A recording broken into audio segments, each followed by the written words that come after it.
Welcome back, everybody, to Chapter 3 of What Everybody is Saying, Part 7, Walking Style.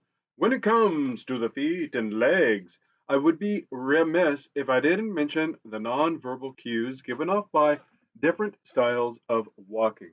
According to Desmond Morris, scientists recognize approximately 40 different styles of walking. Morris, 1985, 229, and 230. If that seems like a lot, just recall what you know about the gait of these individuals as portrayed in various films: Charlie Chaplin, John Wayne, Mae West, or Groucho Marx. Each of these movie characters had a distinctive walking style, and their personalities were revealed in part through their gaits. How we walk often reflects our moods and attitudes. We can walk briskly and intentionally, or slowly in a bewildered state. We can stroll, amble, saunter, plod, waddle, limp, shuffle, prowl, bustle, march, promenade, tiptoe, swagger, and so on, to name just a few of the recognized walking styles. Morris, again, 1985, pages 233 through 235. For observers of nonverbal, or rather, for observers of nonverbals, these walking styles are important because changes in the way people normally walk can reflect changes in their thoughts and emotions. A person who is normally happy and gregarious might suddenly change his or her walking style when told a loved one has been injured. Bad or tragic news may cause a person to sprint out of a room in desperation to help out, or it may cause the individual to walk out phlegmatically, as though the weight of the world is on his or her shoulders. Changes in walking style are important nonverbal behaviors because they warn us that something might be amiss, that a problem might be lurking, that circumstances might have changed. In short, that something significant might have occurred. A change tells us that we need to assess why the person's gait has suddenly changed, particularly since such information can often aid us in dealing more effectively with that individual in upcoming interactions. A person's walk can help us detect things he or she is unknowingly revealing. Okay, gait is how somebody, what their stride is. Yeah, is it as it said, is it a shuffle? Is it a waddle? Think of Burgess Meredith from the 1960s camp version of Batman, or as one idea as to how to measure, what somebody's gait is, or the other actors, that kind of a swagger straddle that John Wayne would have, or the choppy movements of Charlie Chaplin. One thing I would like to point out is in our technological age, our governments are obsessed with tracking us with surveillance. And one thing that is done, and it's been documented for well over a decade, and that is identifying each of us by our walking style. So not only can you as an individual be able to look at somebody and determine their emotional state, the government can identify you based off of how you walk. There is a method to get around this. You're not going to like it. And this is not medical advice, nor is this a directive to do this. This is just something that is going to make you more cognizant of what it is that's being done. Different sized shoes. I mean, obviously, if you get mismatching shoes, they're going to be very obvious visually. But you get matching shoes, one with a heel, one without a heel, dress shoes. for example, or a slight. The reason is this would give you a limp, and other actions that would affect your gait, your stride, your sense of rhythm, your sense of presence. Long ago, there was a novelization of another DC character, Batman being one. The other was of The Question. In ancient Egypt, there's been a single cabal of powerful individuals directing the course of human history. But the common man prefers to believe they don't exist, which aids their success. Global warming, military upheavals in the third world, actors elected to public office. The spread of coffee bars, germs outpacing antibiotics, and boy bands? Come on, who would gain from all this? Who indeed? Don't you know who owns the Eagle Network? The real owners? All right, so that's the question. If you had any question, as Jeffrey Combs would always intone as the voice actor for The Question, he would say something to that effect of, "Now that's the question."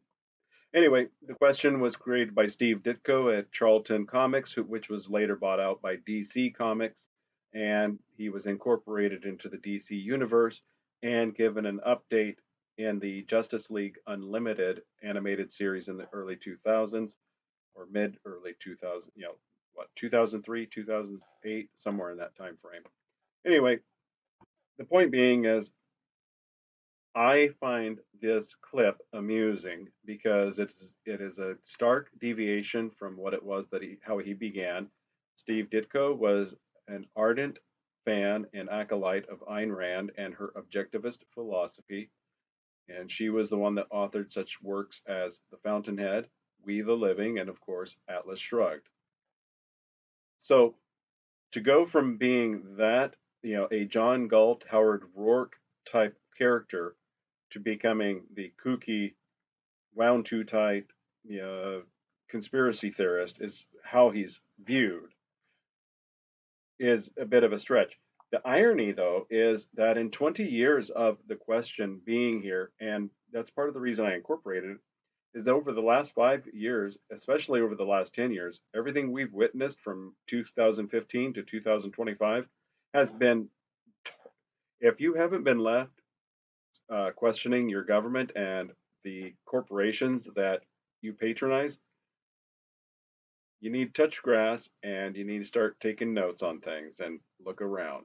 Because, yes, your government is outright looking to directly control you or work with corporations to control you and or remove you.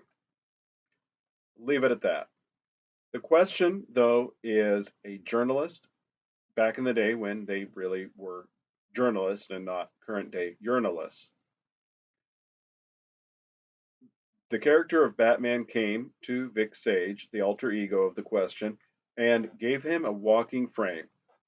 And this walking frame was designed to help change the way that Vic would walk in his normal day to day life so that when he would be as The Question, he could move freely, but the two walking styles would not be used for comparison. Fast forward to today, and we have technology that measures individual gait, as I mentioned, and catalogs it and sends it to your Palantir service. Palantir is a subscription law enforcement database service. There are other versions of that. I've had access to those versions. They are very heavy, and I can tell you from my own experience as a private investigator, at least as a database goes, the amount of information that they provide with a person's name and birth date is frightening. Anybody that's a fan of the Fourth Amendment would be having a conniption fit over the amount of information that's revealed. But that's a topic for another day. I wanted to bring it up because you can put a pebble in your shoe, you can use different sized, shoes. Obviously you want it to be matching, but one shoe slightly smaller, one shoe slightly bigger, one shoe with a slightly sanded down heel and another one with a normal heel or a slightly higher heel, whatever. I mean, you're going to keep your chiropractor in business, I have no doubt of something like that, because again, this isn't medical advice. This is not a directive to do it, but it is something to be aware of. There are Anytime there is a crowd, you're being recorded, and that includes not just your face biometrics. Your biometrics include your walking gait. So, and a wire frame that you would wear under your clothes that would, that you be like a wire skeleton that would you would have it set up to alter your walking style, to make one leg stiff or something. You'd have to look into it more as to what the advantages are and what the functionalities of it would be. But again, I'm getting into the weeds and going several minutes into this, but I wanted to get this across that not just all of that information that Joe Navarro was able to present, but it's biometric collected data, and it's something that I've, in my opinion, people need to be aware of, and it's something that people aren't aware of. Cooperative versus non-cooperative feet is the next subtopic. If you're dealing with a person who is socializing or cooperative with you, his or her feet should mirror your own. If, however, someone's feet are pointed away from you while his body faces towards you, you should ask yourself, why? Despite the direction of the body, this is not a genuine cooperation profile, and it is indicative of several things that must be explored. Such a pose reflects either the person's need to leave or get away soon, a disinterest in what is being discussed, an unwillingness to further assist, or a lack of commitment to what is being said. Note that when someone we don't know approaches us on the street, we usually turn our attention to them from the hips up, but keep our feet pointed in the direction of travel. The message we are sending is that socially I will be attentive briefly. Personally, I am prepared to continue or flee. Over the years, I have conducted training for customs inspectors in the United States and abroad. I have learned an incredible amount from them, and I hope they have picked up a few pointers from me. One thing I have taught them is to look for passengers who point their feet toward the exit while turning to the officer to make their customs declaration. While they could simply be in a hurry to catch a flight, this behavior should make the inspector suspicious. In studies, we found that people who make affirmative declarations such as, I have nothing to declare, officer, but have their feet turned away are more likely to be concealing something they should have declared. In essence, their faces are obliging, their words are definitive, but their feet reveal they are being less than cooperative.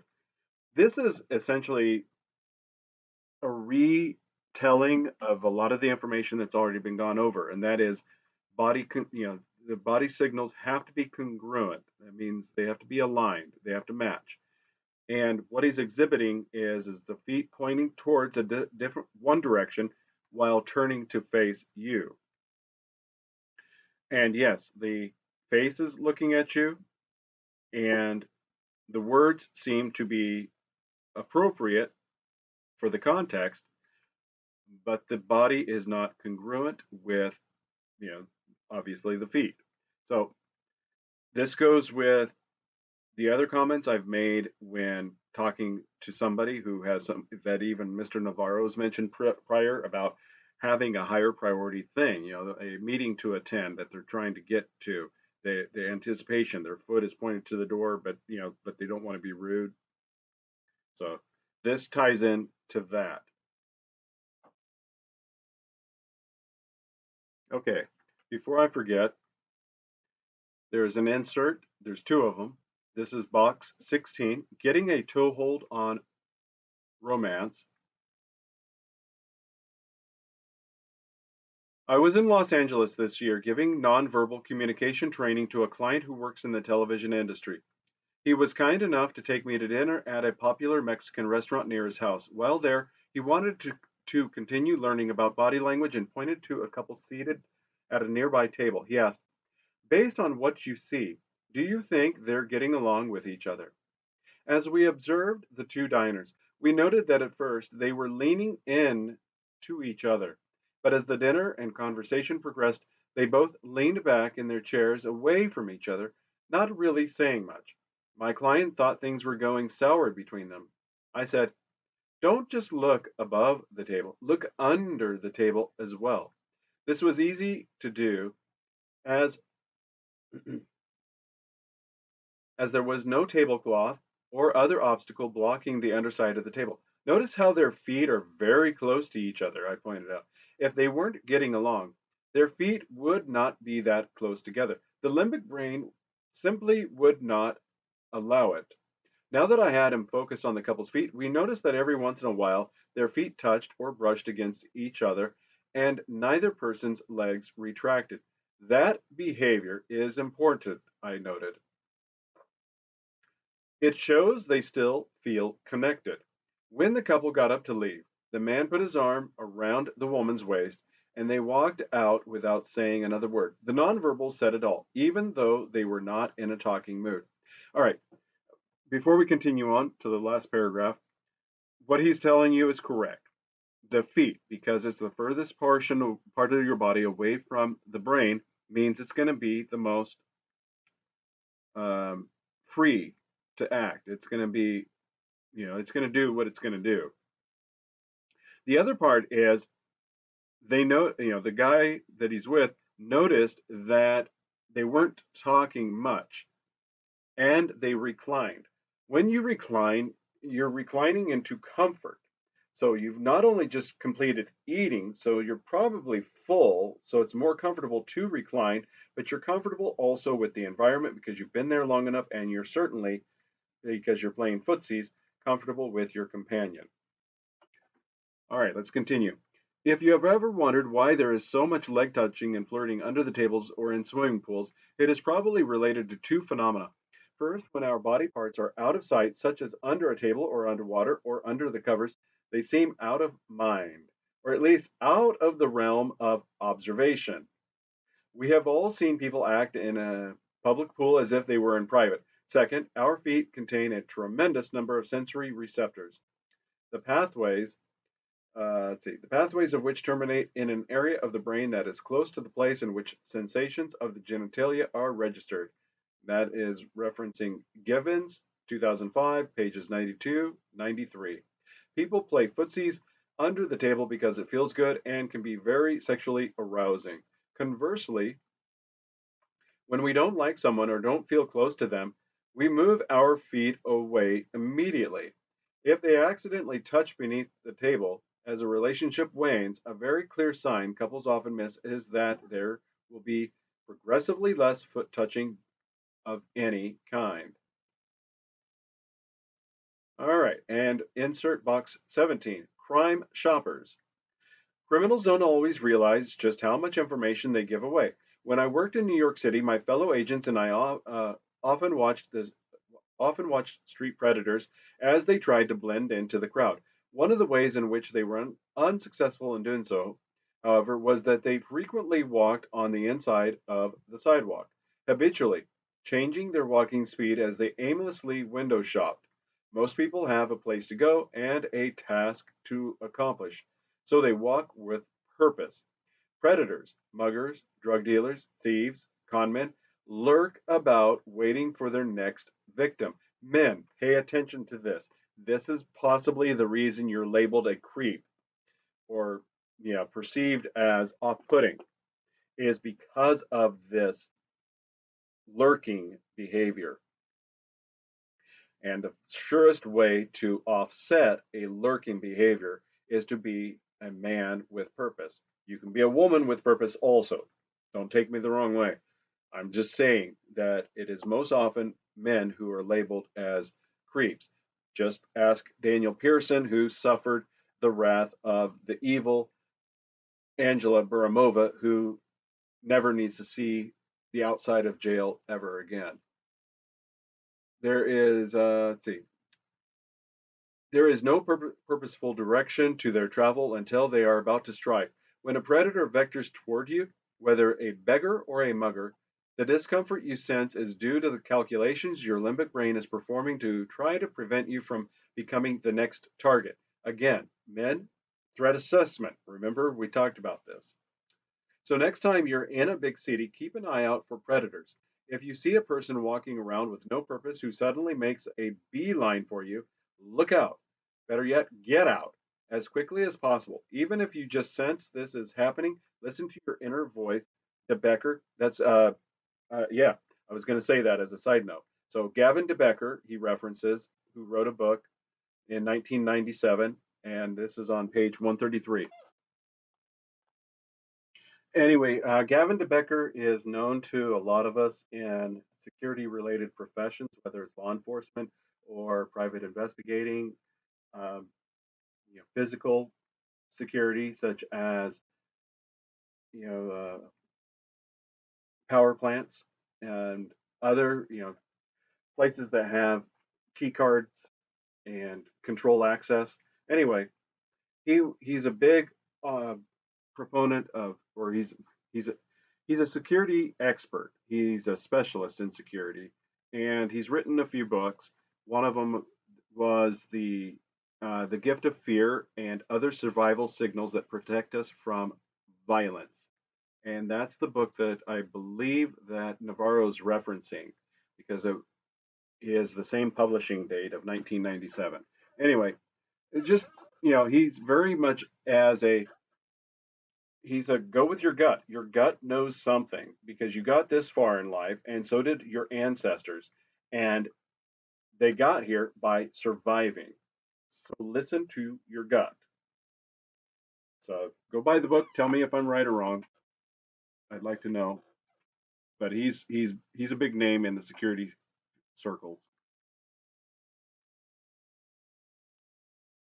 Oh, and just in case I didn't say it, yeah, DeBecker, 1997, page 133. All right, so we're going to conclude here and come back to significant change in intensity of foot and or leg movement. All right. Have yourself a good day and let me know if any of this is making sense and whether you've started noticing things differently in your day-to-day life.